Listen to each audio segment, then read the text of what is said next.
কেন ডেকেছেন? সেই সব বিষয়ে আমি বলতে পারবো না। আপনাকে যেতে বলেছি, আপনি গিয়ে শুনে আসুন। পিয়নের কথার কোনো উত্তর দিল না সাজ্জাদ। কাজের ফাইলগুলো গুছিয়ে রেখে হাঁটা শুরু করলো শহীদুল ইসলামের কেবিনের দিকে। সাজ্জাদ কেবিনের দরজাটা হালকা করে খুলে মাথা ঢুকে দিয়ে জিজ্ঞেস করলো, স্যার আসতে পারি? শহীদুল ইসলাম একটা ফাইল চেক করছিলেন। কারো গলার আওয়াজ শুনে দরজার দিকে তাকালেন। দরজার কাছে সাজ্জাদকে দেখতে পেয়ে বললেন, হ্যাঁ ভেতরে এসো, তোমার সাথে জরুরি কিছু কথা আছে। ভেতরে প্রবেশ করার অনুমতি পেয়ে সাজ্জাদ ভেতরে প্রবেশ করে টেবিলের সাথে থাকা চেয়ারে বসে বলল, হ্যাঁ বলুন, কি জরুরি কথা? অফিস কেমন লাগছে? কাজে কোনো সমস্যা হচ্ছে কি? তেমন সমস্যা হচ্ছে না। সমস্যা হলে আমাকে বলবে, লজ্জা পাওয়ার কিছু নেই। জি স্যার। আরে স্যার বলার দরকার নেই, আঙ্কেল বলে ডাকবে। সেটা কেমন করে হয়? আপনি এখন আমার বস, আপনাকে স্যার বলেই ডাকবো, আর বাসাতে আঙ্কেল বলে ডাকবো। ঠিক আছে, তোমার ইচ্ছা। এখন মূল কথায় আসি। আমরা একটা প্রজেক্ট হাতে পেয়েছি, আমি চাই সেটা তুমি হ্যান্ডেল করো। শহীদুল ইসলামের কথা শুনে সাজ্জাদ কি বলবে সেটা ভেবে পাচ্ছে না। নতুন নতুন অফিসে এসেছে, এখন প্রজেক্ট হাতে নিলে অনেক সমস্যা হবে। তাই প্রজেক্ট অন্য কাউকে দেওয়ার জন্য বলল, আমি তো এইসব কাজে নতুন এসেছি, তাই বলছিলাম প্রজেক্ট অন্য কাউকে দিলে সবচেয়ে ভালো হবে। আমি এটা নিয়ে অনেক ভেবেছি, কিন্তু কাউকে তেমন পাইনি, তাই তোমাকে সিলেক্ট করছি। আমাকে ক্ষমা করবেন, আমি এই প্রজেক্ট নিতে পারবো না। আপনি অন্য কাউকে প্রজেক্ট দিয়ে দেন, আমাকে দিলে সমস্যা হতে পারে। শহীদুল ইসলাম কিছুক্ষণ ধরে কি যেন ভাবলেন, তারপর বললেন, ঠিক আছে, যেহেতু তুমি বলছো তাহলে প্রজেক্টটা অন্য কাউকে হ্যান্ডেল করার জন্য দিয়ে দিচ্ছি। জি স্যার। ওকে, তুমি এখন আসতে পারো। কথাটা শোনা মাত্র সাজ্জাদ কেবিন থেকে বের হয়ে নিজের ডেস্কে চেয়ারে বসে দীর্ঘ একটা শ্বাস ছাড়লো আর বলতে লাগলো, যাক বাবা, বেঁচে গেলাম, না হলে অনেক সমস্যা হয়ে যেত। একে তো আমি কাজে নতুন এসেছি, তার উপর যদি একটা প্রজেক্ট এসে পড়ে তাহলে অনেক ঝামেলা হয়ে যেত। এখন ভালো হয়েছে প্রজেক্টটা আমার হাতে না এসে। এইসব ভাবনা চিন্তা করে কাজ শুরু করে দিল। সন্ধ্যায় অফিস ছুটি হলো। সাজ্জাদ নিজের জিনিসপত্র গুছিয়ে নিয়ে রিক্সা নিয়ে বাসায় চলে এলো।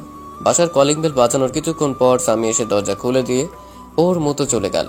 সাজ্জাদ বাসার ভেতর প্রবেশ করে নিজের রুমে গেল। তারপর ফ্রেশ হয়ে ড্রয়িং রুমে এলো। ড্রয়িং রুমের সোফায় সামিয়া বসেছিল। সাজ্জাদও গিয়ে সোফায় বসলো। সামিয়াকে উদ্দেশ্য করে বলল, সামিয়া, কি খবর? কেমন আছো? ভালো, তুমি? আমি ভালো আছি।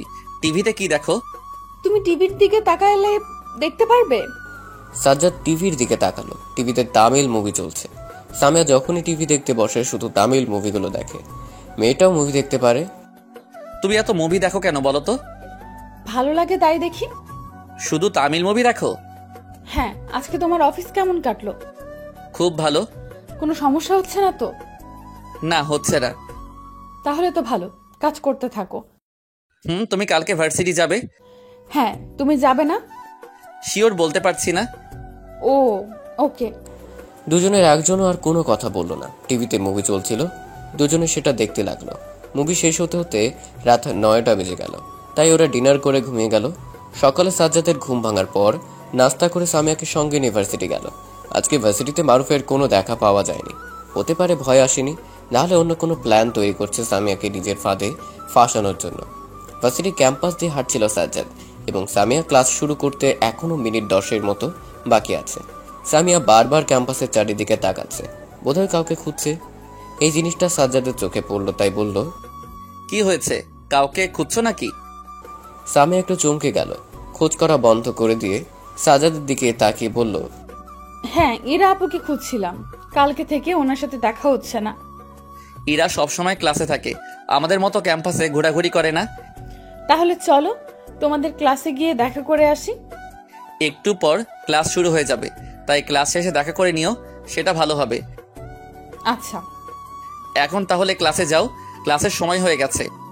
সামিয়াকে বলে নিজের ক্লাসে চলে গেল। সামিয়া চলে যাওয়ার পর সাজ্জাদও নিজের ক্লাসে গিয়ে দেখলো ইরা বসে আছে। সাজ্জাদ গিয়ে ওর পাশে বসলো। ইরার সাথে ভালো বন্ধুর কথা জিজ্ঞেস করছিল। এমন সময় ক্লাসে স্যার চলে এলো, যার জন্য আর কোনো কথা বলা পারলো না। স্যার ক্লাস শুরু করে দিলেন। আস্তে আস্তে সব স্যার ম্যাডাম এসে ক্লাস নিয়ে চলে গেলেন। ক্লাস শেষে সাজ্জাদ ইরার সঙ্গে বাইরে চলে এলো। ক্যাম্পাসের ভেতরে সামিয়া দাঁড়িয়েছিল। সাজ্জাদের সাথে ইরাকে দেখে ইরার কাছে এসে কথা বলা শুরু করে দিল। ওদের কথা বলার মাঝখানে সাজ্জাদ বলে উঠল, তোমরা গেটের সামনে গিয়ে দাঁড়াও, আমি গাড়ি নিয়ে আসছি। এটা বলে সাজ্জাদ গাড়ি কাছে গেল। তারপর গাড়িটা নিয়ে গেটের সামনে গিয়ে সামিয়া এবং ইরাকে গাড়িতে তুলল। সাজ্জাদ গাড়ি চালাচ্ছে, ইরা এবং সামিয়া গল্প করছে। গাড়িটা ইরার বাসার কাছে এসে সাজ্জাদ গাড়িটা থামিয়ে ইরাকে বলল, ইরা তোমার বাসায় চলে এসেছে। ইরা গাড়ির জানালা দিয়ে বাইরে তাকাতে তাকাতে বলল, এত তাড়াতাড়ি চলে এলাম? হ্যাঁ, চলে এসেছো। ইরার কোনো কথা না বলে গাড়ি থেকে নেমে বিদায় দিয়ে বাসার ভেতরে চলে গেল। তারপর সাজ্জাদ সামিয়াকে নিয়ে গাড়ি চালাতে লাগলো। বাসার প্রায় কাছাকাছি চলে এসেছে। এমন সময় গাড়ির চাকা নিচে কিছু একটা পড়ে পাংচার হয়ে গেল। চাকার নিচে কি পড়েছে এটা দেখার জন্য সাজ্জাদ গাড়ির দরজা খুলে নামতে যাবে, এমন সময় একটা গুলি এসে সামিয়ার গায়ে লেগে রক্ত পড়া শুরু করে দেয়। হঠাৎ গুলির আওয়াজ শুনে আশেপাশে থাকা সবাই গাড়ির কাছে ছুটে আসে। সবকিছু চোখের পলকে হয়ে যাওয়ায় সাজ্জাদ খেয়াল করতে পারেনি কে বা কারা গুলি চালিয়েছে। সাজ্জাদ সামিয়ার কাছাকাছি গিয়ে সামিয়াকে কোলে নিয়ে গাড়ি থেকে বের করলো। ঘটনাস্থলে দাঁড়িয়ে থাকা মানুষদের সাহায্যে একটা গাড়ির ব্যবস্থা করে সামিয়াকে কাছের একটা হাসপাতালে নিয়ে ইমার্জেন্সি ওয়ার্ডে ভর্তি করালো। সাজ্জাদ ইমার্জেন্সি কেবিনের বাইরে দাঁড়িয়ে শহীদুল ইসলামকে কল দিল। কিছুক্ষণ রিং হওয়ার পর কলটা রিসিভ করলো।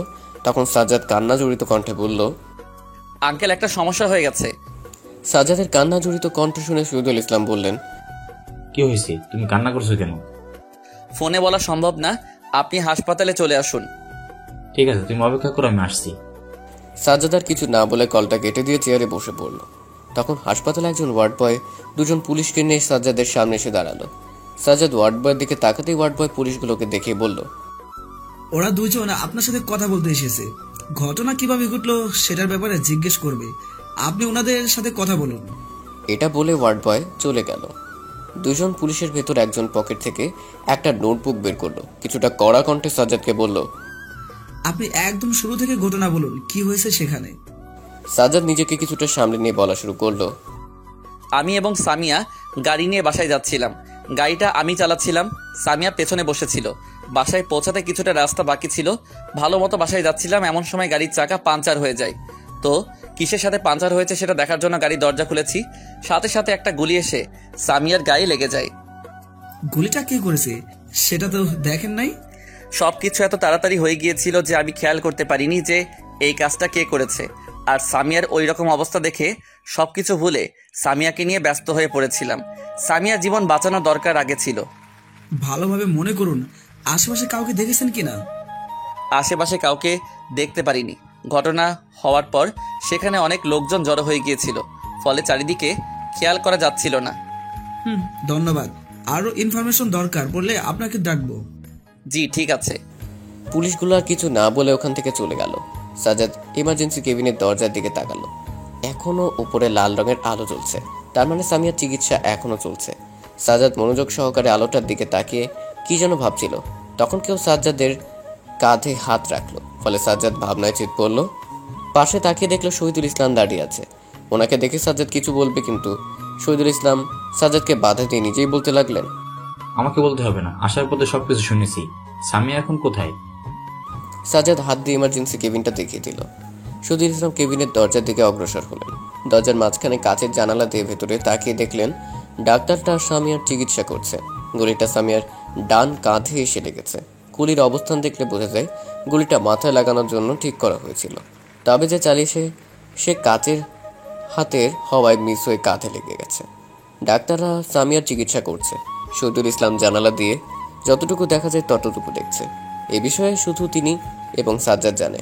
নূরজাহান বেগমকে এখনো জানায়নি। সে দুর্বল মনের মানুষ, এই খবর পেলে নিজেকে ঠিক রাখতে পারবে না। সাজ্জাদের দিকে তাকিয়ে দেখলেন সাজ্জাদ মাথায় হাত দিয়ে বসে আছে। শহীদুল ইসলাম সাজ্জাদের এমন অবস্থা দেখে বললেন, কি হয়েছে? তুমি এভাবে বসে আছো কেন? আঙ্কেল, আমার চিন্তা হচ্ছে সামিয়ার কিছু হয়ে গেলে আপনাদের কি হবে?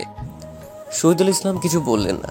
তবে একমাত্র মেয়ে হাসপাতালের বেডে শুয়ে আছে, অথচ তার ভিতরে কোনো প্রকার ভয় কাজ করছে না।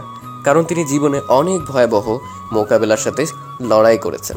তার জন্য ওনার মনের ভেতর ভয় নামক শব্দটা কাজ করে না। 45 মিনিট পর কেবিনের লাইট সবুজ হয়ে উঠল। ডাক্তার কেবিন থেকে বের হলেন। ডাক্তারকে দেখে শহীদুল ইসলাম ওনার কাছে গিয়ে বললেন, ডাক্তার, আমার মেয়ে এখন কেমন আছে? ওনারা কথা শুনে ডাক্তার উত্তর দিলেন, আপনি রোগীর বাবা?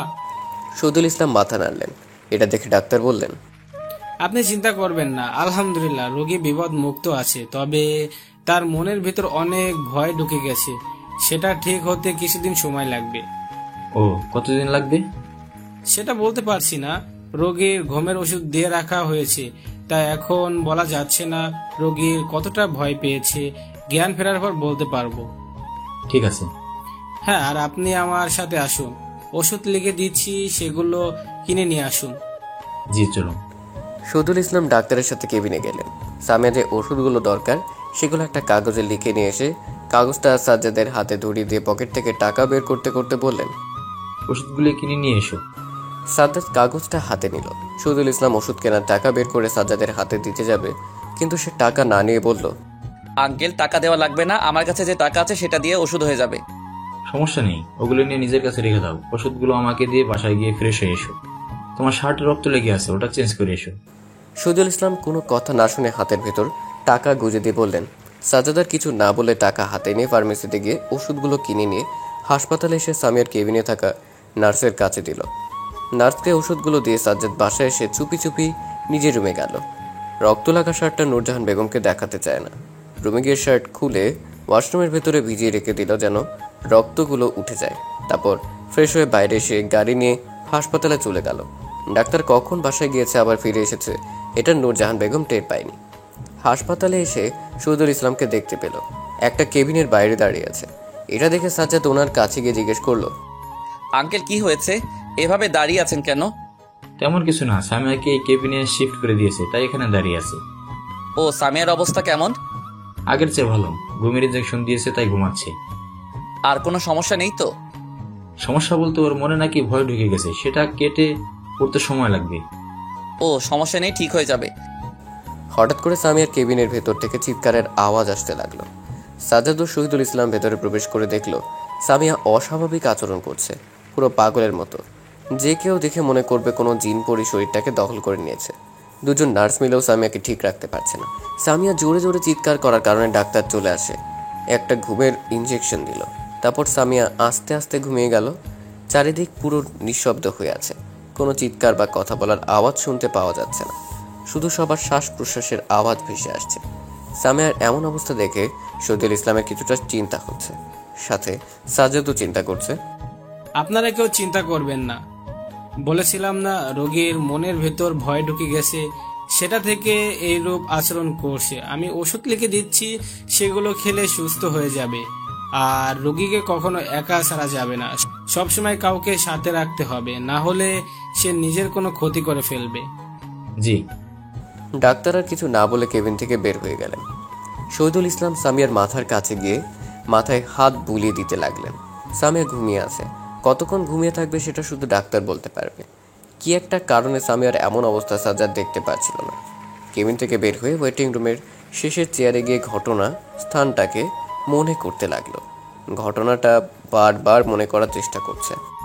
গাড়ির দরজা যখন খুললাম তখন একটা গুলি এসে সামিয়ার গায়ে লাগে। গুলি কাঁধে লেগেছে তাতে বোঝা যাচ্ছে সামনে থেকে কেউ করেছে। সামনে কোনো প্রকার গাড়ি ছিল না, পুরো রাস্তা ফাঁকা ছিল। রাস্তার পাশে দুইটা বিল্ডিং আছে। গুলি লাগার পজিশন অনুযায়ী মনে হচ্ছে ডান দিক থেকে চালানো হয়েছে, মানে ডান সাইডের বিল্ডিং থেকে। না, এখানে বসে থেকে এর সমাধান করা যাবে না, সেই জায়গাতে আমাকে যেতে হবে।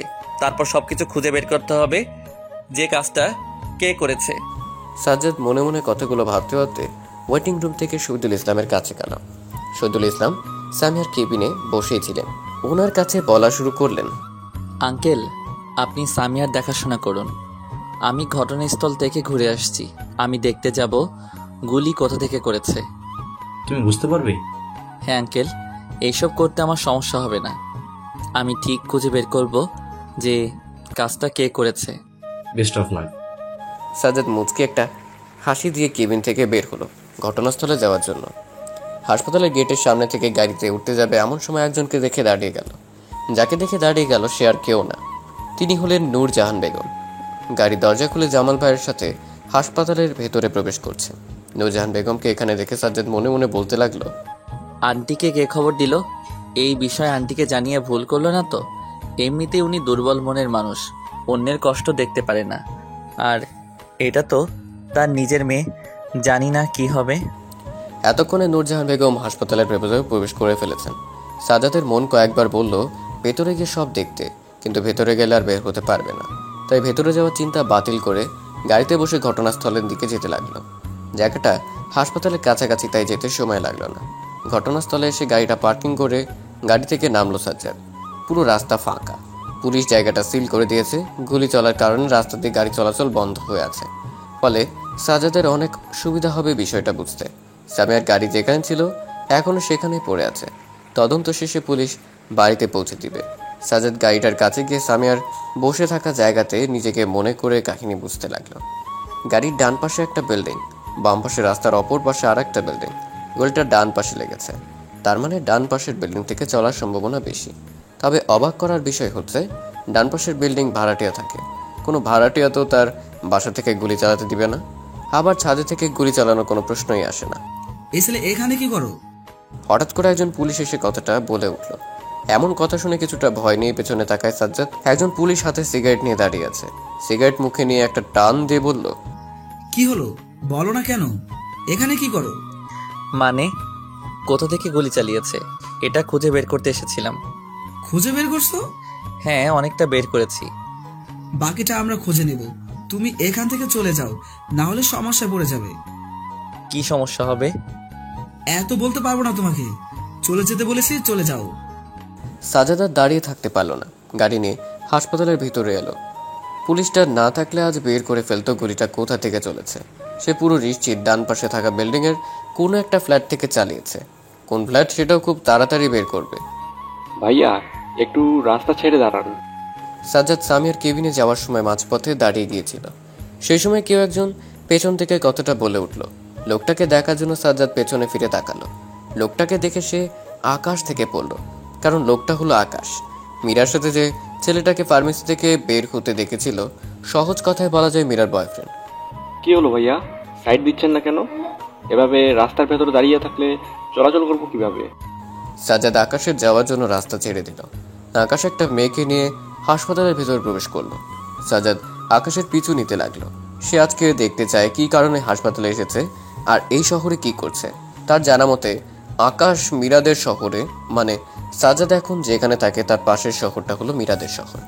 যদি ডাক্তার দেখাতে আসে সেটাতেও ভুল আছে, কারণ এখানকার থেকে মীরাদের শহরে আরও উন্নত হাসপাতাল রয়েছে। আকাশ মেয়েটাকে নিয়ে গাইনিক বিভাগে প্রবেশ করলো। সাজ্জাদ দূর থেকে বিষয়টা খেয়াল করলো। সাজ্জাদ আকাশকে চিনে, কিন্তু আকাশ সাজ্জাদকে কখনো দেখেনি, তাই মীরার ভাই সাজ্জাদ দেখতে কেমন সেটা জানে না।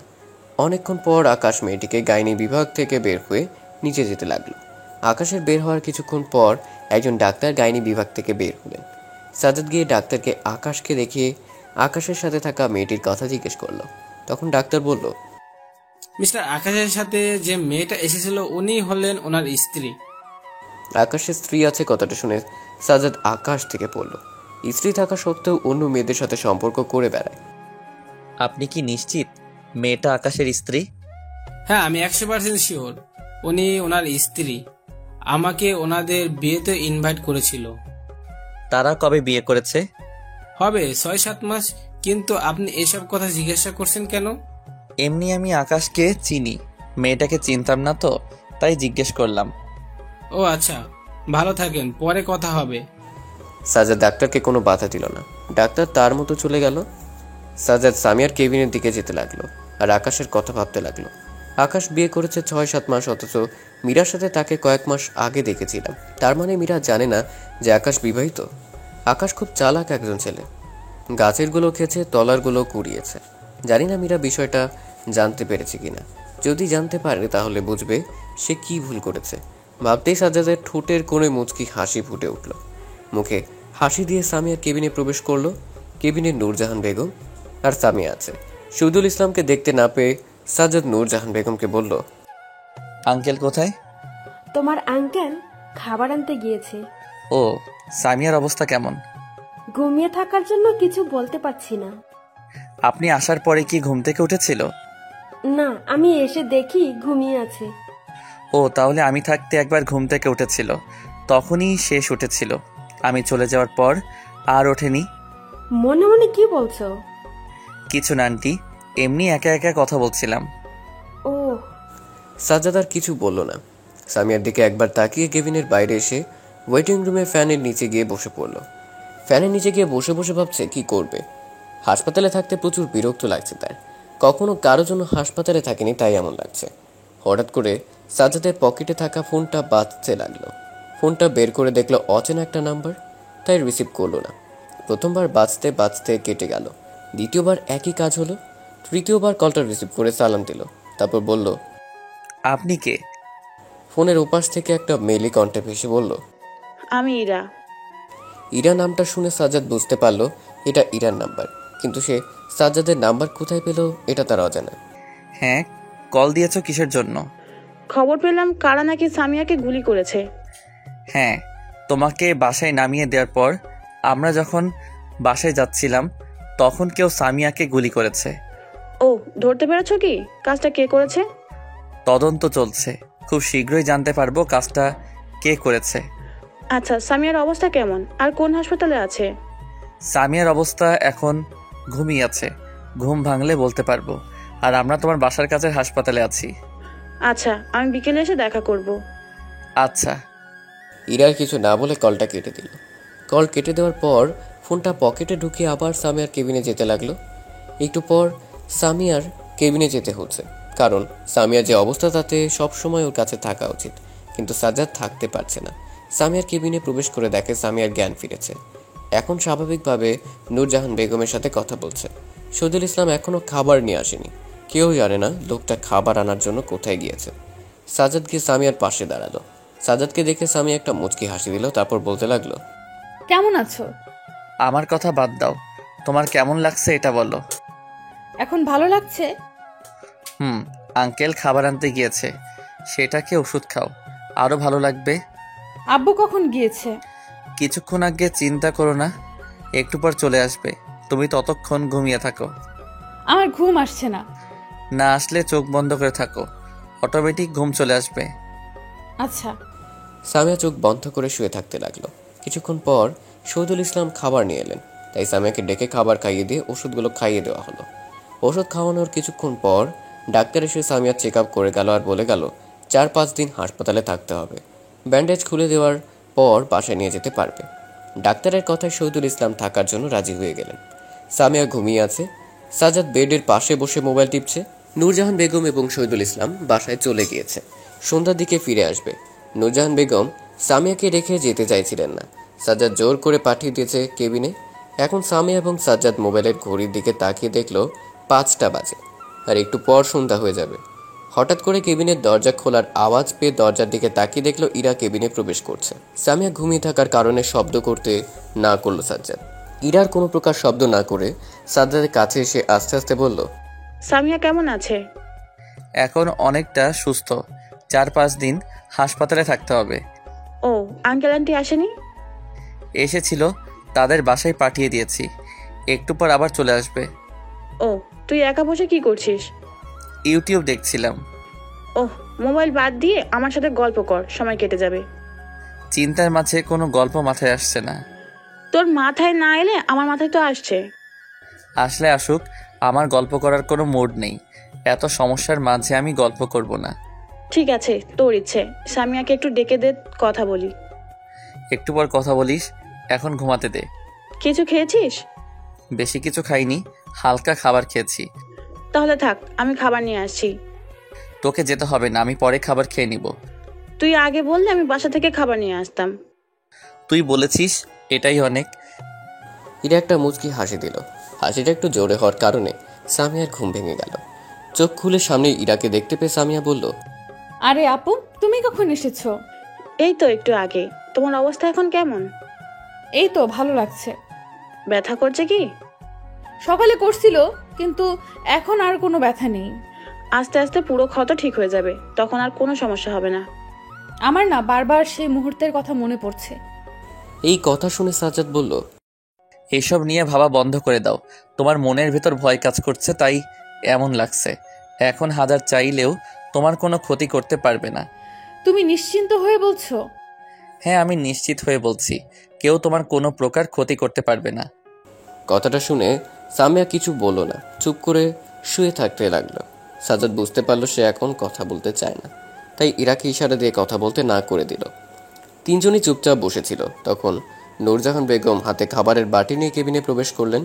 নূরজাহান বেগম আসার কারণে সাজ্জাদ এবং ইরা কেবিন থেকে বের হতে যাবে। এমন সময় নূরজাহান বেগম সাজ্জাদকে বললেন, কোথায় যাচ্ছ? বাসাতে। ও আচ্ছা, যাও। বাসায় খাবার রান্না করে এসেছি, ওখান থেকে খেয়ে নিও। আচ্ছা, আঙ্কেল আসেনি? এসেছে, ডাক্তারের সাথে কথা বলছে। ও আচ্ছা, এখন যেহেতু আঙ্কেল আছে তাহলে আমি বাসা থেকে ঘুরে আসি, কেমন? হ্যাঁ, তাও। আচ্ছা ইরা, চলো। সাজ্জাদ ইরাকে সঙ্গে করে নিয়ে হাসপাতাল থেকে বের হলো। হাসপাতালের সামনে রাস্তায় এসে গাড়িতে উঠে ইরাকে ওর বাসায় নামিয়ে দিয়ে সাজ্জাদ বাসাতে এসে গেল। সাজ্জাদ বাসায় এসে ওয়াশরুমে ফ্রেশ হচ্ছিল, এমন সময় খাটের উপর পড়ে থাকা ফোনটা বাজতে লাগলো। ফোনটা কে করেছে সেটা দেখার জন্য ওয়াশরুম থেকে বের হয়ে মোবাইল হাতে নিয়ে তাকিয়ে দেখলো শহীদুল ইসলাম কল করেছে। এই অসময়ে ওনার কল দেখে একরাশ চিন্তা মাথার ভেতর ঘুরপাক খেতে লাগলো। অবশেষে একরাশ চিন্তা নিয়ে কলটা রিসিভ করলে ওপাশ থেকে শহীদুল ইসলাম কান্না জড়িত কণ্ঠে বললেন, হ্যালো সাজ্জাদ, কোথায় তুমি? সামিয়া কি তোমার সাথে আছে? সামিয়াকে কোথাও খুঁজে পাচ্ছি না। এই প্রথম শহীদুল ইসলামের কান্না জড়িত কণ্ঠ শুনল। তার থেকেও বড় অবাক হয়েছে সামিয়াকে পাওয়া যাচ্ছে না এটা শুনে। কি বলেন আঙ্কেল? সামিয়াকে তো হাসপাতালের কেবিনে রেখে এসেছিলাম। তাকে পাওয়া যাচ্ছে না, জানি না আবার মেয়েটা কি হবে। আন্টি তো সামিয়ার কাছে ছিল, উনি কিছু জানেন না? তোমার আন্টি ওয়াশরুমে গিয়েছিল, ওয়াশরুম থেকে বের হয়ে দেখে সামিয়ার বেডে নেই। তারপর পুরো হাসপাতাল খুঁজলাম কিন্তু সামিয়াকে কোথাও পেলাম না। আচ্ছা আঙ্কেল, আপনি চিন্তা করবেন না, আমি দেখছি সামিয়াকে কোথায় পাওয়া যায়।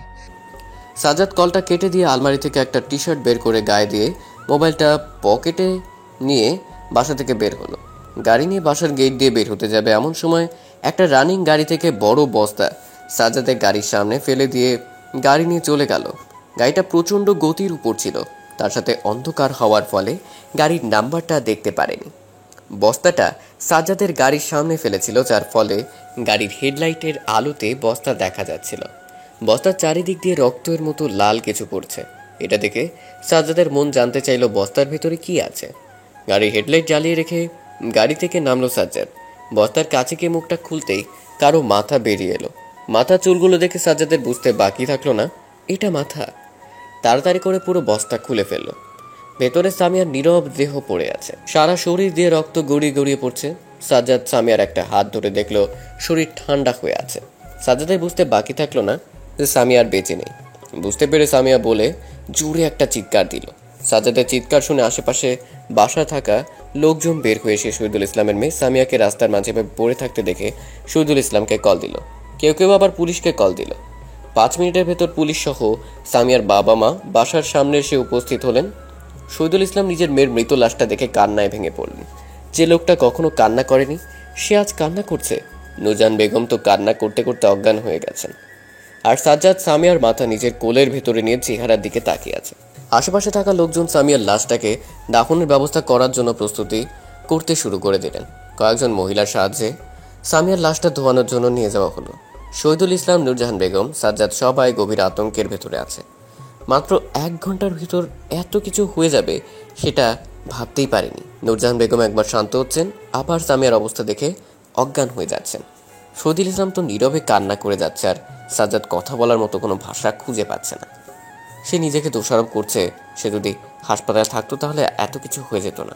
কয়েকজন মহিলা সামিয়ার লাশটাকে ধুয়ে কাফনের কাপড় পরিয়ে রেডি করে রেখেছে। এর মধ্যে শহীদুল ইসলামের অফিসের কর্মচারীরা চলে এসেছে।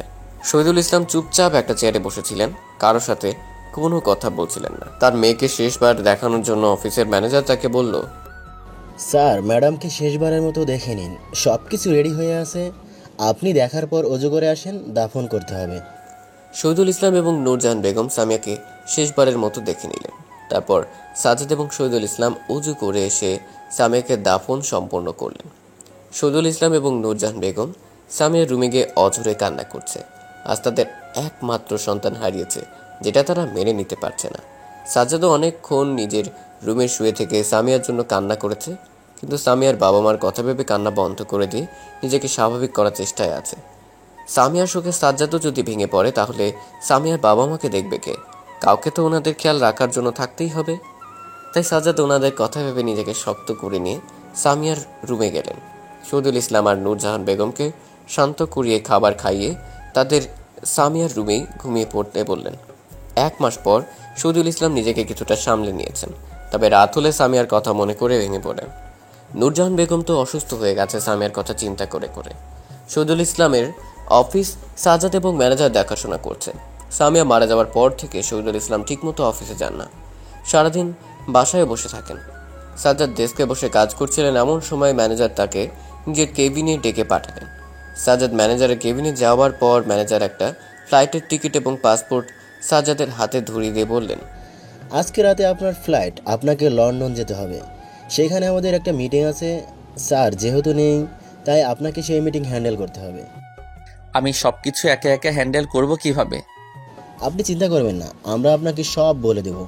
আপনি সেখানে গিয়ে আমার বলা কথাগুলো বলবেন, তাতেই হয়ে যাবে। ঠিক আছে।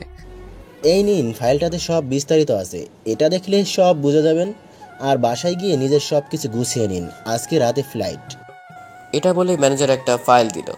সাজ্জাদ ফাইলটা হাতে নিয়ে ম্যানেজারকে বলল, আপনি রাতে এয়ারপোর্টে চলে আসবেন, সেখানে আপনার সাথে কিছু কথা বলে আমি চলে যাব। ঠিক আছে, আপনি বের হওয়ার সময় আমাকে কল দিবেন, আমি চলে আসব। সাজ্জাদ ওকে বলে ম্যানেজার কেবিন থেকে বের হয়ে নিজের ডেস্কে গেল। তারপর সবকিছু গুছিয়ে নিয়ে বাসায় চলে এলো। বাসায় এসে নিজের জামা কাপড় গুছিয়ে ব্যাগে রাখছিল, এমন সময় শহীদুল ইসলাম সাজ্জাদের রুমে প্রবেশ করে বলা শুরু করলেন, আমি কিন্তু তোমাকে এই মিটিংয়ে পাঠাচ্ছি। আমি নিজে যেতে চেয়েছিলাম, কিন্তু আমার মন মানসিকতার অবস্থা কেমন সেটা তুমি ভালো করেই জানো, তাই যেতে পারলাম না। ওখানে সবকিছু রেডি করে দেওয়া আছে। এয়ারপোর্টে ল্যান্ড করার পর আমার লোক এসে তোমাকে হোটেলে নিয়ে যাবে। 5 দিন সেখানে থাকার পর আবার দেশে ফিরে আসবে। কাজের কোথাও কোনো সমস্যা হলে আমাকে বা ম্যানেজারকে কল দিবে, আমরা সবকিছু বুঝিয়ে দেব। জি আঙ্কেল, অবশ্যই। ম্যানেজার আমাকে একটা ফাইল দিয়েছে, এটা দেখলে বোধহয় আমার আর কোনো সমস্যা হবে না। তবু সমস্যা হলে আমাদেরকে বলবে। জি। শহীদুল ইসলাম আর কিছু না বলে রুম থেকে বের হয়ে গেলেন। ফ্লাইটের সময় রাত 10টা। রাত 9টার দিকে ম্যানেজারকে নিয়ে এয়ারপোর্টের উদ্দেশ্যে রওনা দিল সাজ্জাদ। পুরো রাস্তা ম্যানেজার সাজ্জাদকে সবকিছু বুঝিয়ে দিল, কিভাবে কি করতে হবে এইসব। সাজ্জাদ এয়ারপোর্টে নামিয়ে দেওয়ার পর ম্যানেজার যখন চলে যাবে তখন সাজ্জাদ তাকে শহীদুল ইসলাম এবং নূরজাহান বেগমকে দেখে রাখতে বললেন। সন্তানহীন মানুষ সামিয়ার কথা ভেবে কখন কি করে বসবে সেটা বলা যায় না। ম্যানেজার সাজ্জাদের কথা শুনে তাদের দেখে রাখবেন বলে চলে গেলেন। সাজ্জাদের ফ্লাইটের সময় হয়ে যাবার কারণে সাজ্জাদ প্লেনে গিয়ে বসে পড়লেন। কতক্ষণ সময় পর প্লেন লন্ডনে এসে নেমেছে সেটা সে বলতে পারবে না। লন্ডনের এয়ারপোর্টের প্লেন থেকে নেমে নিজের যাবতীয় কাগজ চেক করিয়ে নিয়ে বাইরে আসতে একটা ছেলে কাছে এসে বলল, আপনার নাম সাজ্জাদ? সাজ্জাদ ছেলেটির দিকে একবার তাকালো। ছেলেটি যে বাঙালি এটা তার মুখ দেখে বোঝা যাচ্ছে, তাই ছেলেটাকে বাংলায় বলল, হ্যাঁ আমি সাজ্জাদ, আপনি কে? আমাকে শহীদুল ইসলাম স্যার আসতে বলেছেন, আপনার সাথে সবসময় থাকতে বলেছেন। আপনার কোনো সমস্যা হলে সেটা আমাদের দুজনকে সমাধান করতে বলেছেন। ও, আপনার নাম কি? জি, আমার নাম সিয়াম। তো সিয়াম, আমি কোথায় থাকবো? আমাদের দুজনের থাকার জন্য হোটেল ব্যবস্থা করা হয়েছে, চলুন আমি আপনাকে সেখানে নিয়ে যাচ্ছি। সাজ্জাদ আর কিছু না বলে সিয়ামের সাথে হোটেলে গেল। হোটেলটা অনেক সুন্দর করে সাজানো, এটা দেখেই সাজ্জাদের মন ভরে গেল। অনেকটা জার্নি করে আসার ফলে শরীর অনেক ক্লান্ত, তাই ফ্রেশ হয়ে সে বিছানায় শুয়ে থাকতে থাকতে কখন ঘুমিয়ে গেল নিজেও জানতে পারল না। ঘুম ভাঙল সিয়ামের ডাকে। চোখ খুলে সিয়ামের দিকে তাকাতে সিয়াম বলল, চলুন আপনাকে লন্ডন শহরটা ঘুরে নিয়ে আসি। ঠিক আছে, তুমি অপেক্ষা করো, আমি ফ্রেশ হয়ে আসছি। তারপর সাজ্জাদ ফ্রেশ হয়ে নিয়ে সিয়ামকে সাথে নিয়ে লন্ডন শহর ঘুরতে বের হলো। শহরের অনেক জায়গায় ঘোরা শেষ করে হোটেলে ফিরে যাবে এমন সময় সাজ্জাদের শপিংয়ে যাওয়ার ইচ্ছে হলো, তাই সিয়ামকে নিয়ে লন্ডন শহরের বড় শপিং মলে গেল। সাজ্জাদ নিজের পছন্দ মতো জিনিস কিনছিল, এমন সময় সিয়াম ওর ফোনটা সাজ্জাদের হাতে ধরিয়ে দিয়ে বলল, বাংলাদেশ থেকে আপনার অফিসের ম্যানেজার কল করেছে, আপনাকে জরুরি একটা কথা বলবে। সাজ্জাদ ম্যানেজারের কলটা কানে ধরতেই ম্যানেজার বলা শুরু করলো, সামিয়া ম্যামকে যারা মেরেছিল পুলিশ আজকে তাদেরকে ধরেছে, পরশু তাদের ফাঁসি দিবে। কাজটা কে করেছিল? মারুফ নামের একটা ছেলে ওর বন্ধু বান্ধবের সাহায্যে কাজটা করেছিল। ও, ওদের কঠিন শাস্তির ব্যবস্থা করুন। জি স্যার, আমি দেখছি। সাজ্জাদ আর কিছু না বলে কলটা কেটে দিয়ে দীর্ঘশ্বাস ছেড়ে মনে মনে বলল, অবশেষে সামিয়াকে যারা আঘাত করেছে তাদের পাওয়া গেল, তাদের শাস্তি হোক, এটাই আমি চাই। কথাটা বলে সাজ্জাদ সামনে তাকালো। দূরে একটা মেয়ের উপর চোখ পড়তে সাজ্জাদ কিছুটা চমকে গেল, কারণ মেয়েটাকে পুরো সামিয়ার মতো দেখতে। এটা সামিয়া কিনা সেটা নিশ্চিত হওয়ার জন্য মেয়েটাকে ভালো করে দেখছিল। এমন সময় সিয়াম হাতে ওর মোবাইলটা নিয়ে এসে সাজ্জাদকে ধরিয়ে দিয়ে বলল, বাংলাদেশ থেকে ম্যানেজার আবার কল করেছে, আপনাকে কি জন্য জরুরি কথা বলবে। সাজ্জাদ ফোনটা নিয়ে কানে ধরতে ওপাশ থেকে ম্যানেজার তাড়াহুড়ো করে বলল, একটা জরুরি কথা বলার আছে। হ্যাঁ বলুন, কি কথা? সামিয়া ম্যাম মারা যায়নি। মারুফ তার বন্ধুর সাহায্যে অন্য দেশে পাচার করে দিয়েছিল এবং আমরা যার দাফন করেছি তাকে হাসপাতালের লাশ ঘর থেকে নিয়ে প্লাস্টিক সার্জারি করা হয়েছিল। ম্যানেজারের কথা শুনে সাজ্জাদ অনেকটা অবাক হয়ে গেল। তার মানে মেয়েটা সামিয়ার মতো দেখতে নয়, বরং সামিয়াই ছিল। ফোনটা রেখে যেখানে সামিয়াকে দেখেছিল সেখানে এসে খুঁজতে লাগলো, কিন্তু সামিয়াকে কোথাও দেখতে পেল না। শপিং মলটা অনেক বড়, এখানে তার একার পক্ষে সম্ভব না সামিয়াকে খুঁজে বের করা। শ্যামকেও কাজে লাগাতে হবে, তাই শ্যামকে নিজের কাছেই ডাকলো। শ্যাম কাছাকাছি আসার পর সাজ্জাদ বলল, তুমি শহীদুল ইসলামের মেয়ে সামিয়াকে চিনো? হ্যাঁ চিনি তো। ওকে খুঁজতে হবে, সে এই শপিং মলে আছে। ঠিক আছে ভাইয়া, আপনি চিন্তা করবেন না, আপনি ওইদিকে যান, আমি এদিকে যাচ্ছি।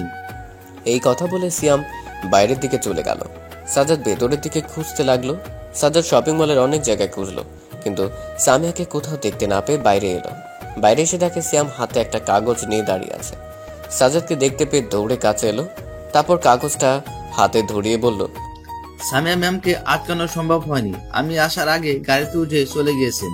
এই কাগজে ওনার গাড়ির নাম্বার আছে। তুমি ওকে দেখেছো সেটা আমাকে জানাবে না? বলবো কিভাবে, আমার তো ফোন তো আপনার কাছে। এটা শুনে সাজ্জাদ পকেট থেকে সিয়ামের ফোনটা বের করলো। ফোনে ম্যানেজারের নাম্বারটা ভেসে উঠছে, কল দিয়ে যাচ্ছে। ফোন সাইলেন্স থাকায় কল এসেছে এটা বুঝতে পারেনি। সাজ্জাদ কলটা রিসিভ করে কানে দিল। তখন ম্যানেজার বলল, কি করছিলেন? কখন থেকে কল দিয়ে যাচ্ছি, আপনারা কেউ রিসিভ করছিলেন না কেন? সেটা পরে বলছি, আগে এটা বলুন সামিয়াকে কোন দেশে পাচার করে দিয়েছে? এই বিষয়টা মারুফ বলতে পারেনি। যে বন্ধু কাজটা করেছিল সে মারা গিয়েছে, তাই মারুফ জানে না। ও, এই বিষয়টা আর কাউকে জানানোর দরকার নেই। এবং আমাকে একটা প্রশ্নের উত্তর দিন, ওরা অল্প সময়ের ভেতরে প্লাস্টিক সার্জারি করলো কিভাবে? এত কিছু আমরা জানার চেষ্টা করিনি। মারুফকে রিমান্ডে নেওয়া হয়েছিল, তখন তাকে সামিয়া ম্যামকে কেন মেরেছিল এই প্রশ্নটা করা হয়েছিল। তখন মারুফ বললে সামিয়া বেঁচে আছে এবং ওর একটা বন্ধুর সাহায্যে ওকে বাইরের দেশে পাঠিয়ে দিয়েছে। তখন পুলিশ জিজ্ঞাসা করেছিল তাহলে সামিয়ার লাশটা কার ছিল? তখন মারুফ বলেছিল ওটা অন্য একটা মেয়ে ছিল, যাকে হাসপাতালের লাশঘর থেকে নিয়ে সামিয়ার মুখ প্লাস্টিক সার্জারি করে বাসার সামনে ফেলে দিয়ে গেছিল। সে ফেক সামিয়া ছিল, আসল সামিয়া এখনো জীবিত আছে, কিন্তু সে কোথায় সেটা মারুফ জানে না। ম্যামকে বাইরের দেশে পাঠানোর কাজ মারুফের একজন বন্ধু করেছিল। ম্যামকে পাঠিয়ে দিয়ে বাসায় যাচ্ছিল, তখন ট্রাকের সাথে অ্যাক্সিডেন্ট হয়ে সেও মারা যায়, যার ফলে মারুফ সামিয়ার কোনো খোঁজ নিতে পারে না। এবার পুরো বিষয়টা সাজ্জাদের মাথায় প্রবেশ করলো। সামিয়ার সাথে কি হয়েছে সেটা বুঝতে পারছে। সামি লন্ডন শহরে আছে, তাকে শহরে নিয়ে আসা হচ্ছে। সাজ্জাদ যেভাবেই হোক তাকে খুঁজে বের করবে। সাজ্জাদ ফোন কানে নিয়ে কথাগুলো ভাবছিল। তখন ম্যানেজার আবার বলল, কি হলো, কিছু বলছেন না কেন? সামিয়ার কথা ভাবতে ভাবতে অন্য জগতে চলে গিয়েছিল। কানে ফোন লেগে থাকায় ম্যানেজারের কথা শুনে নিজেকে প্রস্তুত করে বলল, ম্যানেজার সাহেব, আপনাদের চিন্তা করতে হবে না, আমি সামিয়া ম্যামকে পেয়ে গিয়েছি। সে এই লন্ডন শহরে আছে এবং একটু আগে আমি তাকে দেখেছি। সাজ্জাদের কথা শুনে ম্যানেজার অনেক অবাক হলো। সে নিজের কানকে বিশ্বাস করতে পারছে না। সামিয়া ম্যামকে পাওয়া গেছে। মনের ভেতর আনন্দ নিয়ে বলল, কোথায় দেখছেন? তার সাথে কথা বলছেন কি? কথা বলতে পারিনি, তাকে দেখেছি এবং তাকে দেশে নিয়ে ফিরবো। ঠিক আছে, পরে কথা বলবো, এখন সামিয়াকে খুঁজতে হবে। কথাটা বলে কলটা কেটে দিয়ে সিয়ামের দেওয়া কাগজের দিকে তাকালো। সেখানে একটা গাড়ির নাম্বার নোট করা আছে। নাম্বারটা সিয়ামকে দেখিয়ে বলল, তুমি কি বের করতে পারবে এই গাড়ির মালিক কোথায় থাকে? সেখানে গেলে সামিয়াকে পাওয়া যেতে পারে। আপনার বলার আগেই আমি ঠিকানা বের করে ফেলেছি, চলুন আমি আপনাকে সেখানে নিয়ে যাচ্ছি। সিয়াম গাড়ি চালিয়ে গাড়ির মালিকের বাসায় নিয়ে যাচ্ছে। সাজ্জাদ সিয়ামের পাশে বসেছিল। সাজ্জাদ আজ অনেক খুশি, অনেকদিন পর আবার সামিয়াকে দেখতে পাবে। আচ্ছা ভাইয়া, একটা টপিক আমার মাথায় ঢুকছে না। সিয়াম গাড়ি চালানোর সময় হঠাৎ করে কথাটা বলে উঠল। ওর কথা শুনে সাজ্জাদ উত্তর দিল, বলো, আমি বুঝিয়ে দিচ্ছি। কয়েকদিন আগে খবর পেলাম সামিয়া ম্যাম আর নেই, কিন্তু আজকে তাকে এখানে দেখলাম। এটা কেমন করে সম্ভব হলো? মরা মানুষ কি কখনো জীবিত হয়? আমি জানি তুমি বুঝতে পারছো না কি হয়েছে, তোমাকে এসব খুলে এবং বুঝিয়ে বলছি। শুনো, প্রথম থেকে শুরু করি কেমন? হ্যাঁ করুন, তাহলে সব থেকে ভালো হবে। তাহলে শুনো, মারুফ নামের একটা ছেলে সামিয়াকে পছন্দ করত, কিন্তু সামিয়া মারুফকে পছন্দ করত না, কারণ মারুফ তার আগেও অনেক মেয়ের জীবন নষ্ট করেছিল। তাই সামিয়া মারুফকে বারবার রিজেক্ট করে দেওয়ার পরও সে সামিয়াকে প্রপোজ করতে থাকে। এভাবে অনেক দিন হয়ে যায়। একদিন মারুফ সামিয়াকে প্রপোজ করে। সামিয়া রেগে গিয়ে মারুফের গালে থাপ্পড় মারে।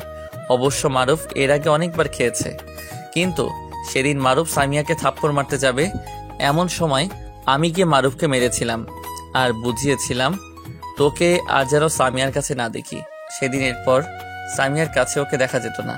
একদিন আমি এবং সামিয়া ভার্সিটি শেষে যখন বাসায় ফিরছিলাম, তখন কেউ সামিয়ার উপরে গুলি চালায়।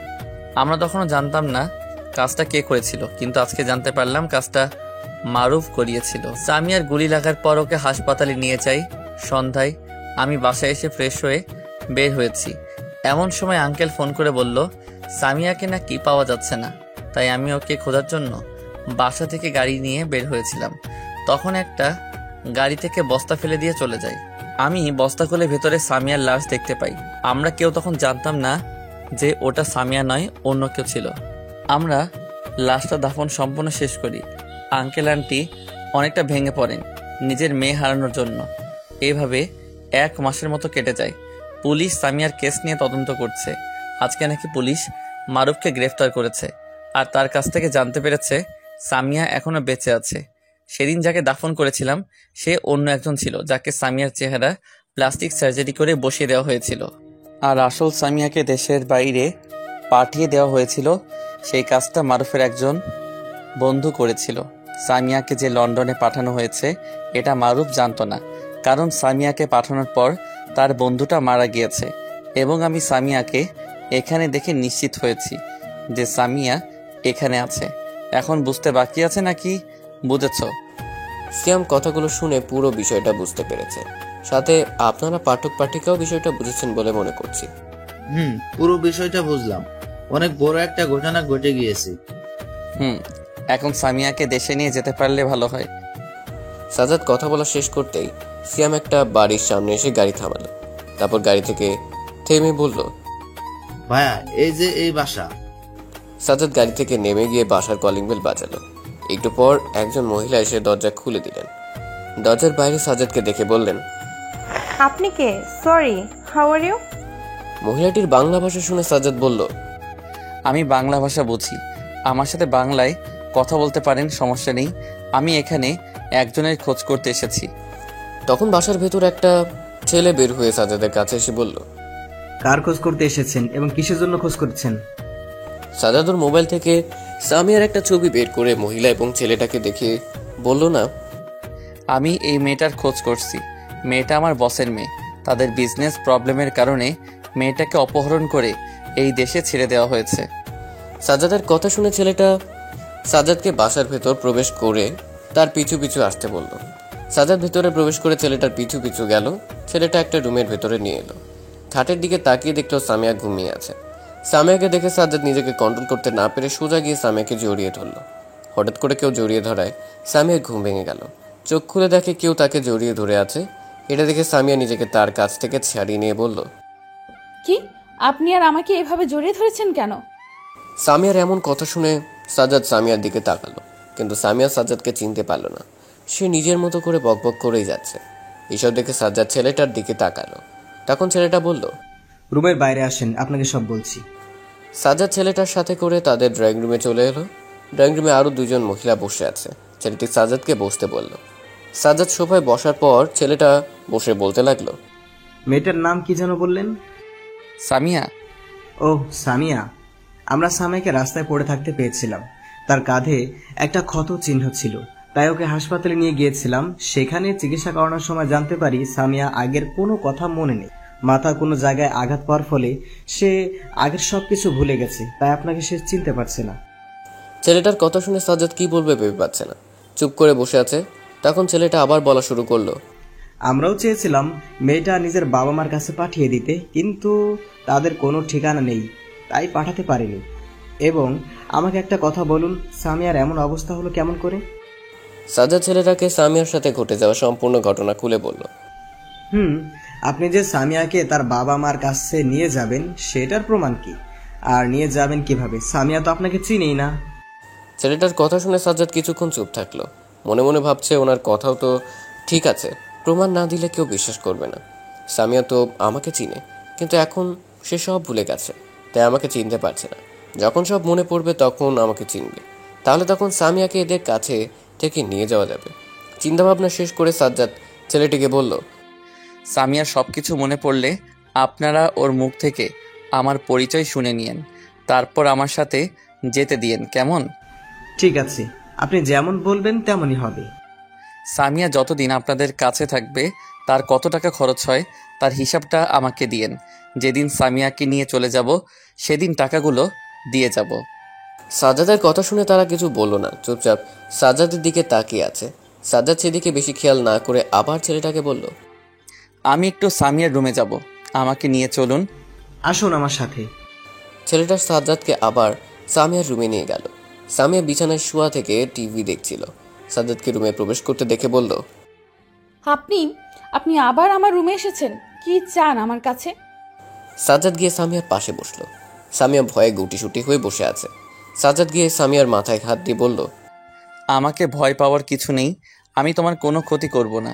তুমি আমাকে চিনতে পারছো না, আগে তো আমার সাথে কত কথা বলতে, আমার সাথে সময় কাটাতে, আরও কত কি। সামিয়া, এখন তোমার কিছুই মনে নেই? সাজ্জাদের মুখে সামিয়ার নাম শুনে সামিয়া বলতে লাগলো, সামিয়া কে? আমার নাম তো সামিয়া নয়, আমার নাম জান্নাত। এই কথা শুনে সাজ্জাদ ছেলেটির দিকে তাকালো। তখন ছেলেটি বলল, ওনার আগের সবকিছু ভুলে যাওয়ার ফলে নিজের নামটাও মনে রাখতে পারেনি, তাই আমার আম্মু ওনার নাম জান্নাত দিয়েছে। এখন আমরা ওনাকে জান্নাত বলেই ডাকি। ছেলেটির কথা শুনে সাজ্জাদ কিছু বলল না। জান্নাত মানে সামিয়ার দিকে তাকিয়ে বলল, তোমার সাথে কি হয়েছিল সেটা কি মনে নেই? আমার সাথে কি হবে, আমি তো পুরো সুস্থ আছি। সাজ্জাদ পকেট থেকে নিজের ফোনটা বের করলো। তারপর শহীদুল ইসলাম এবং নূরজাহান বেগমের আর সামিয়া তিনজনের ফ্যামিলির ছবি বের করে সামিয়ার সামনে ধরে বলল, ওনাদের চিনো? সামিয়া ফোনটা হাতে নিয়ে শহীদুল ইসলাম এবং নূরজাহান বেগমের সাথে নিজের ছবিটা দেখতে লাগলো। সে অনেকটা অবাক হয়ে গেছে ওনাদের সাথে নিজের ছবি দেখে, চোখ বড় বড় করে ছবিটার দিকে তাকিয়ে আছে। এই দুজন কে? আর তাদের সাথে আমি ছবি উঠালাম কবে? আমি তো ওদের আগে কোথাও দেখেছি, কিন্তু মনে পড়ছে না। সামিয়া, মনে করার চেষ্টা করো। এই দুইজন তোমার বাবা মা, তারা বাংলাদেশে থাকে। তোমাকে মারুফ গুলি করেছিল, তারপর আমি তোমাকে হাসপাতালে নিয়ে গিয়েছিলাম। সেখানে মারুফ তোমাকে কিডন্যাপ করে মাথা নষ্ট করে এই শহরে রেখে গেছে। মনে করো, মনে করো। সাজ্জাদের কথা শুনে সামিয়া মাথায় হাত দিয়ে বলল, আমার মাথা ব্যথা করছে, আমি এত কিছু জানি না, এবং আমার নাম জান্নাত এই কথা আপনাদের কতবার বলতে হবে? সামিয়ার এমন অবস্থা দেখে ছেলেটি বলল, ভাইয়া বাইরে চলুন, ডাক্তার সামিয়ার মাথায় বেশি প্রেসার দিতে না করেছি। ছেলেটি সাজ্জাদকে রুমের বাইরে নিয়ে এলো। রুমের বাইরে আসার পর সাজ্জাদ ছেলেটিকে বলল, ডাক্তার কিছু বলেনি যে সে সব কিছু কবে মনে করতে পারবে এই সব? হ্যাঁ, বলেছে যে কোনো সময় তার সবকিছু মনে পড়ে যাবে, এমনকি তার অনেক কিছু মনে আসাও শুরু করে দিয়েছে। দেখলেন না, ওনার বাবা মার ছবি দেখাতেই বলল তাদের আগে দেখেছি। হ্যাঁ, সেটা তো বলল। এখন দেখা যাক সব কিছু ফিরে আসে কবে। আমি কালকে এসে সামিয়াকে নিয়ে ঘুরতে বের হব। তাকে অতীতের সব কিছু বলতে থাকলে এমনিতেই সব মনে পড়ে যাবে। ঠিক আছে, আপনি চলে আসবেন, সামিয়া সবসময় বাসাতেই থাকে। জি আচ্ছা, তাহলে আমি আসি। চলুন, আমি আপনাকে গাড়ি পর্যন্ত এগিয়ে দিয়ে আসি। তারপর সাজ্জাদ সামিয়ার রুমের দরজার ফাঁক দিয়ে সামিয়াকে আর একবার দেখে নিল। তারপর ছেলেটির সাথে গাড়ির কাছে এলো। সিয়াম গাড়ির ভেতরে বসেছিল। সিয়াম বাসার ভেতরে যায়নি, সে গাড়ির কাছেই ছিল। সাজ্জাদ গিয়ে গাড়িতে বসলো। তখন সিয়াম ছেলেটাকে দেখে বলল, আরে যাক, তুই এখানে? ছেলেটা সিয়ামকে দেখে কিছুটা খুশি হয়ে বলল, আরে সিয়াম, কতদিন পর দেখা হলো, কোথায় থাকিস? আগের মতো যোগাযোগ হয় না। আমি তোর আগের বাসায় যাই, কিন্তু তোকে তো পাই না। আর এটা কি তোর নতুন বাসা নাকি? হ্যাঁ, এটা নতুন বাড়ি, বাসার ভেতরে আয়। না, আজকে আর যাবো না, কালকে দেখা হবে। সাজ্জাদ ভাইয়াকে নিয়ে হোটেলে ফিরতে হবে।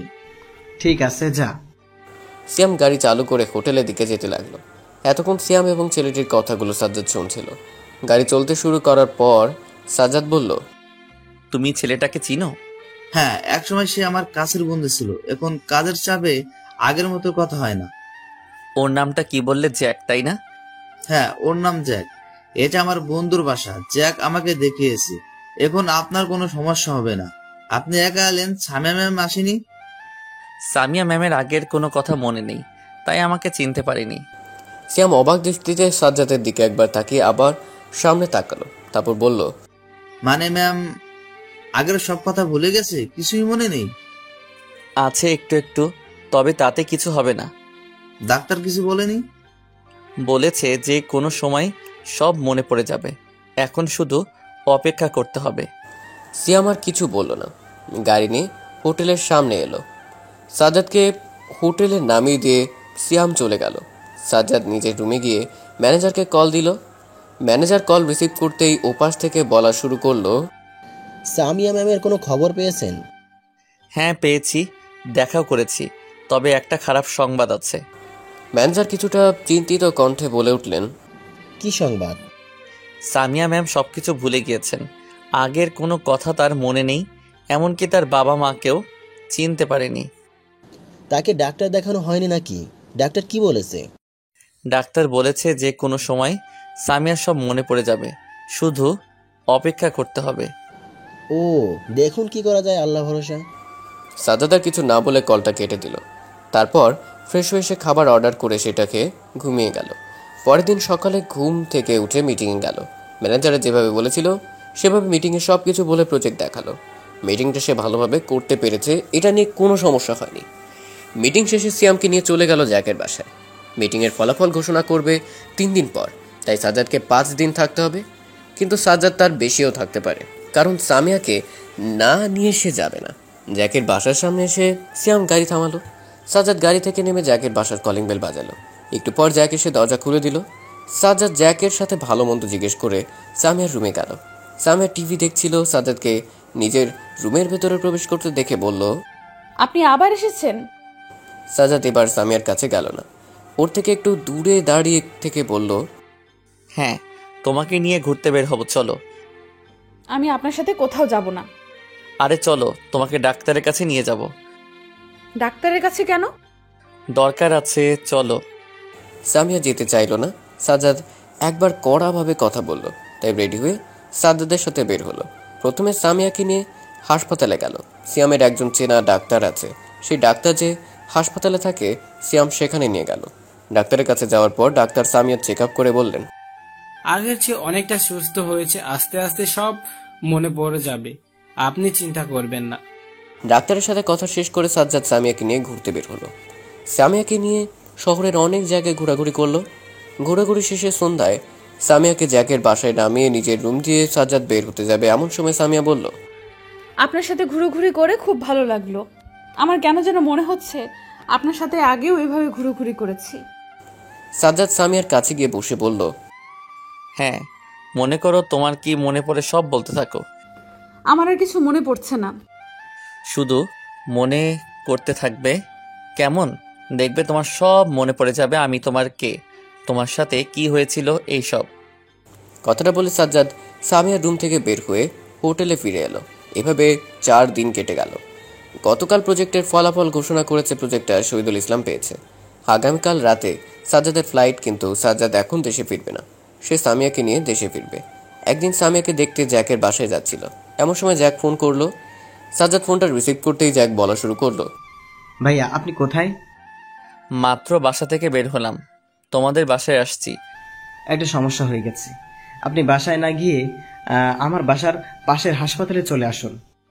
তোমার বাসার পাশে কোন হাসপাতালে এবং কি হয়েছে যে হাসপাতালে যাব? জ্যাক কেমন যেন ভয়ে ভয়ে কথা বলছে। কথা শুনে বোঝা যাচ্ছে সে কিছু একটা নিয়ে খুব চিন্তিত আছে। কি হলো, বলছো না কেন, কি হয়েছে? ফোনের ভেতর থেকে নিঃশ্বাসের শব্দ আসতে লাগলো।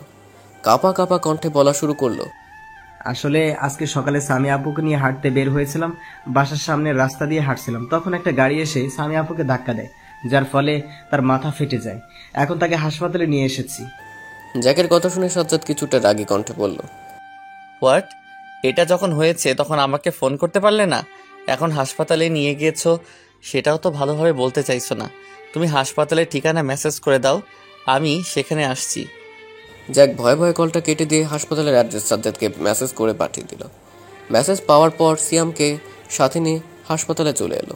তারপর জ্যাককে ফোন দিয়ে কেবিন নম্বর শুনে সেখানে গিয়ে দেখলো জ্যাক কেবিনে বাইরে দাঁড়িয়ে আছে। ভেতরে জ্যাকের আম্মু বোন বসে আছে। সাজ্জাদ কেবিনের দরজার কাচের জানালা দিয়ে সামিয়াকে দেখলো মাথায় ব্যান্ডেজ করা আর অজ্ঞান হয়ে আছে বোধহয়। এটা কিভাবে হলো? সকালে সামিয়া আপুকে নিয়ে হাঁটতে বের হয়েছিলাম, বাসার সামনে রাস্তা দিয়ে হাঁটাহাঁটি করছিলাম, তখন সামিয়া আপু ভুল করে রাস্তার মাঝখানে চলে যায়। সাথে সাথে একটা গাড়ি এসে আপুকে ধাক্কা দেয়, সেখানেই তার মাথা ফেটে যায়। সামিয়াকে নিয়ে বের হতে কে বলেছিল? তুমি জানো সামিয়া অসুস্থ, তবুও তুমি তাকে নিয়ে বের হলে। এখন যেটা করে ফেলেছো সেটা নিয়ে কথা বললে ঠিক হয়ে যাবে না, তাই এটা নিয়ে কথা না বলাই ভালো হবে। আমি জানতাম না সামিয়া আপুর সাথে এমন হয়ে যাবে। আর বললাম তো এটা নিয়ে কথা বলে লাভ হবে না, যা হওয়ার সেটা হয়ে গেছে। এখন এটা বলো ডাক্তার কি বলেছে? ডাক্তার বলেছে মাথায় একটু বেশি আঘাত পেয়েছি, জ্ঞান ফিরতে একটু সময় লাগবে। শুধু কি মাথায় আঘাত পেয়েছে নাকি শরীরের অন্য অংশেও? হাতে এবং পায়ে হালকা, চামড়া ছুলে গেছে, এই পর্যন্তই।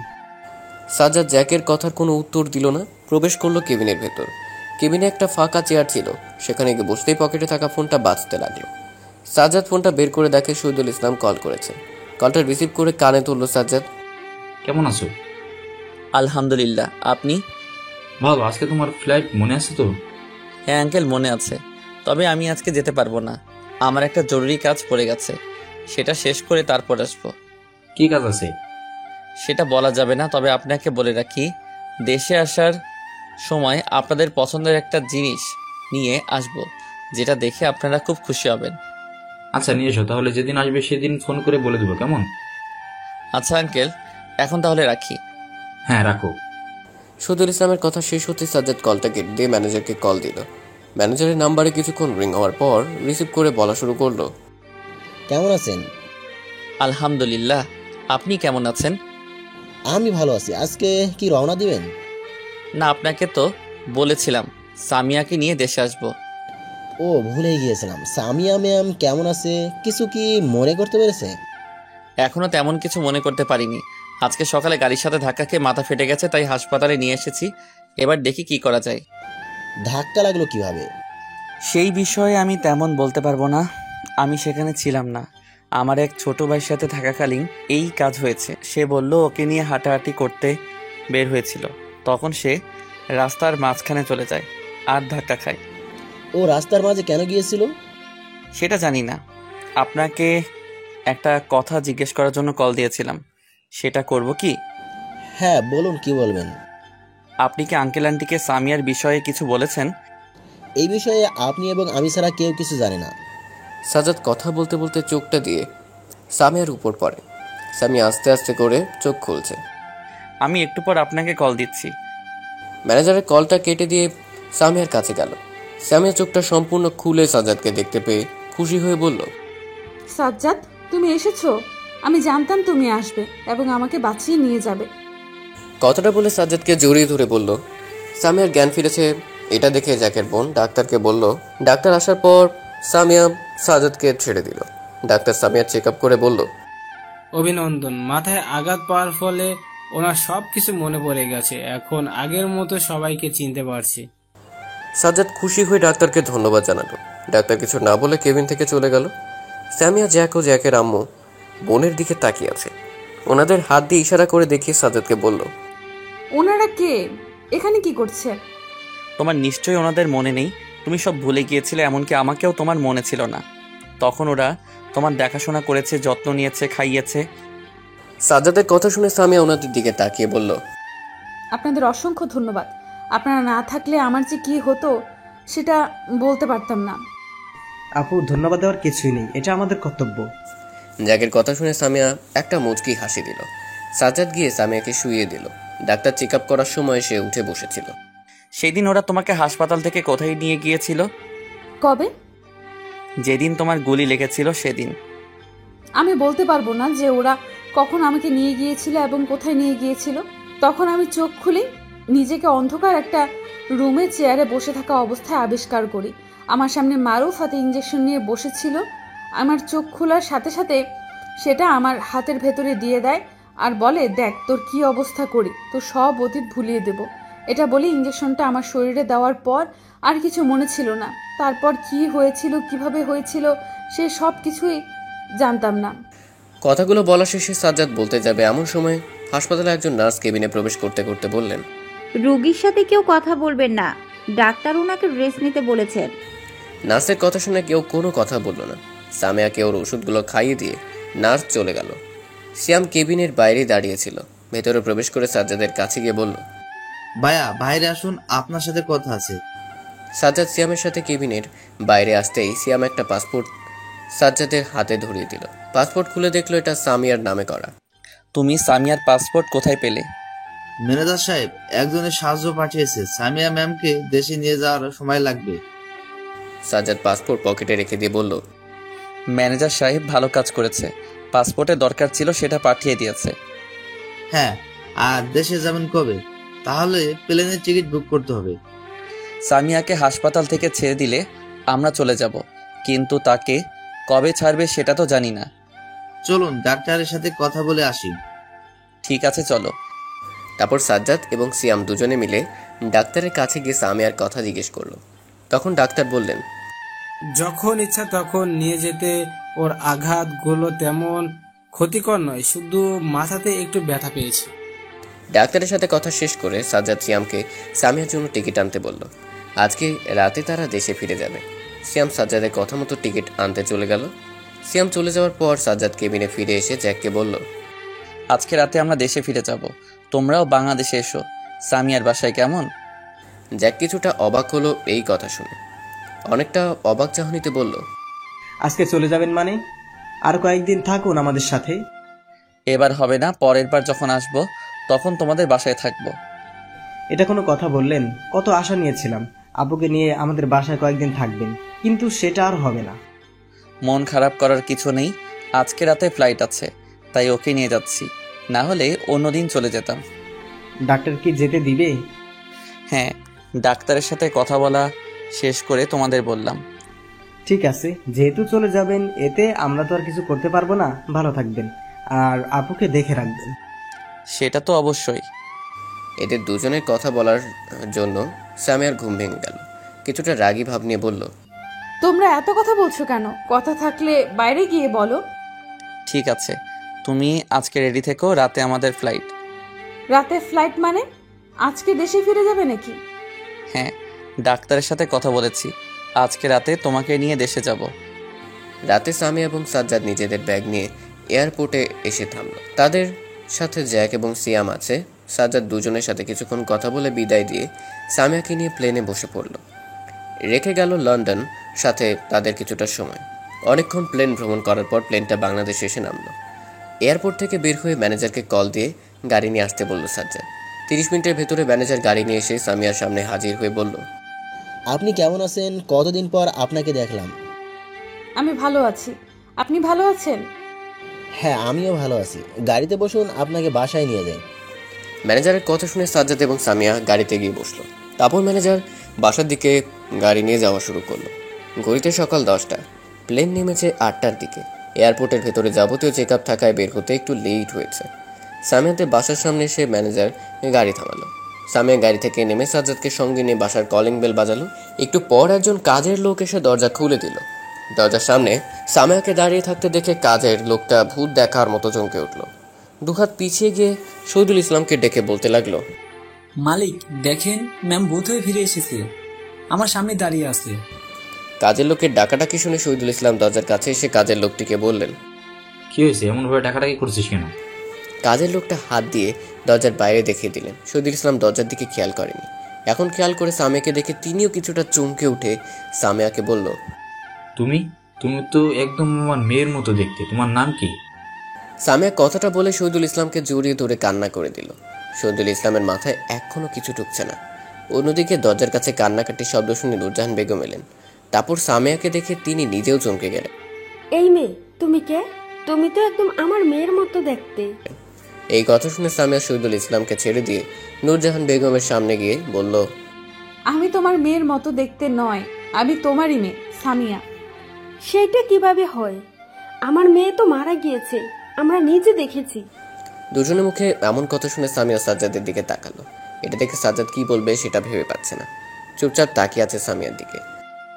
আব্বু আম্মু কি বলছে, আমি নাকি মারা গেছি?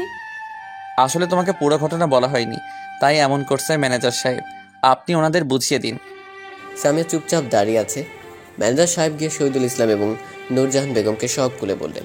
যে সামিয়া মারা যায়নি, সে বেঁচে আছে। আর যাকে দেখছেন সে আসল সামিয়া, নকল সামিয়াকে দাফন করা হয়েছে। ম্যানেজারের মুখে থেকে সকল ঘটনা শুনে শহীদুল ইসলাম বললেন, তাহলে আপনি বলেননি কেন যে আমার মেয়ে বেঁচে আছে?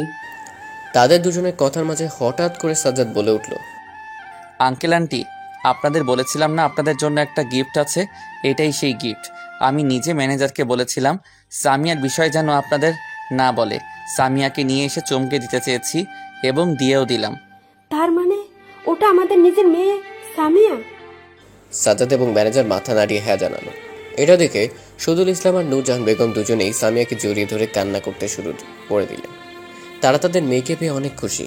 তাদের এরকম খুশি দেখে সাজ্জাদেরও অনেক ভালো লাগছে। সাজ্জাদের অনেক টান্ত লাগছিল, তাই নিজের রুমে চলে এলো। সামিয়া এখনো নিজের বাবা মায়ের সাথে কথা বলছে। সাজ্জাদ ফ্রেশ হয়ে খাটের উপর শুয়ে থেকে মনে মনে বলতে লাগলো, অবশেষে সামিয়াকে নিজের বাবা মায়ের হাতে তুলে দিতে পারলাম। আমার কাছে থেকে সমস্যা তৈরি হয়েছিল, আমি শেষ করলাম। এখন শুধু মারুফের ব্যবস্থা করতে পারলে সামিয়াকে নিয়ে কোনো সমস্যা হবে না। মারুফের কথা মনে হতেই সাজ্জাদ বিছানা থেকে নিচে নেমে রুম থেকে বের হয়ে নিচতলায় উকি দিয়ে দেখলো ম্যানেজার সাহেব আছে কিনা। হ্যাঁ, ম্যানেজার সাহেব দরজার কাছে দাঁড়িয়ে আছে। সাজ্জাদ কোনো প্রকার দেরি না করে ম্যানেজারের কাছে গিয়ে তাকে বাড়ির বাগানে নিয়ে গেল। এরকম আচমকাভাবে ম্যানেজারকে নিয়ে এসেছে দেখে ম্যানেজার বলা শুরু করলেন, কি হয়েছে, আমাকে ভেবে নিয়ে এলেন কেন? আপনার কাছে একটা কথা জানতে এসেছি। হ্যাঁ বলুন, কি জানতে চান? মারুফের খবর কি? মারুফকে জেলে বন্দি করে রাখা হয়েছে। 2 দিন পর কোর্টে চালান করা হবে, ওর ফাঁসি হবে। কাজটা কি মারুফ একা করেছে নাকি আরো কেউ ছিল? মারুফের সাথে আরো 3 জন ছিল, সব মিলিয়ে ওরা 4 জন ছিল। আমি ওদের সাথে দেখা করতে চাই। হ্যাঁ চলুন। তারপর ম্যানেজার সাজ্জাদকে নিয়ে জেলখানায় এলো, যেখানে মারুফ সহ ওর বন্ধুদের বন্দি করা হয়েছে। কনস্টেবলের সাহায্যে নিয়ে মারুফের সাথে দেখা করানোর ব্যবস্থা করলো। সাজ্জাদের সামনে চেয়ারে বাঁধা অবস্থায় মারুফকে বসিয়ে রাখা হয়েছে। মাঝখানে একটা টেবিল, দুপাশে 2 জন বসে আছে। এক পাশে মারুফ, অন্য পাশে সাজ্জাদ। ম্যানেজার সাহেব সাজ্জাদের পাশে দাঁড়িয়ে আছে। কিরে, তোর এত ক্ষতি করলাম, তারপরও তোর শিক্ষা হলো না? মারুফের এমন কথা শুনে সাজ্জাদ হাসতে লাগলো। হাসতে থাকার উপরে বলল, প্রিয় বন্ধুরা, এই গল্পের 3য় পর্ব খুব শীঘ্রই আপলোড করা হবে। সেই পর্যন্ত সকলে অপেক্ষা করুন। ধন্যবাদ সবাইকে।